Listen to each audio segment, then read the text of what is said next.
Hey everyone, welcome back. Today, we're diving into a topic that's super practical for anyone with international connections: how to send money from Uganda to Mexico.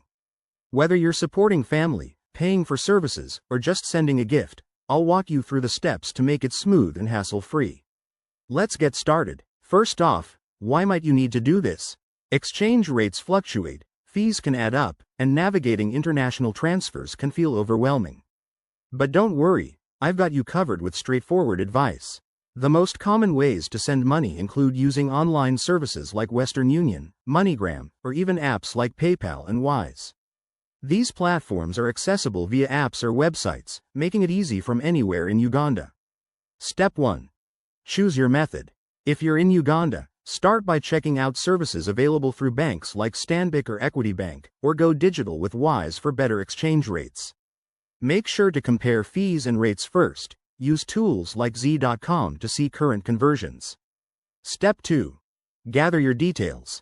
You'll need your recipient's full name, address in Mexico, and their bank account information if you're using a bank transfer.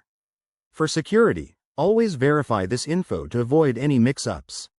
Next, initiate the transfer. For online services, sign up, link your bank account or card, enter the amount in Ugandan shillings, and select Mexican pesos as the destination currency. Most services let you track the transfer in real time, so you'll know when it arrives. Keep an eye on costs. Expect fees ranging from 1% to 5%, plus the exchange rate markup. Pro tip: send larger amounts to minimize per transaction costs, and always use secure networks to protect your data. Finally, once it's done, confirm with your recipient that the money has arrived. And remember, regulations can change, so check for any updates from the Bank of Uganda or Mexican financial authorities. There you have it. Sending money from Uganda to Mexico doesn't have to be complicated. If you found this helpful, hit that like button, subscribe for more tips, and drop a comment below if you have questions. Thanks for watching, and see you next time.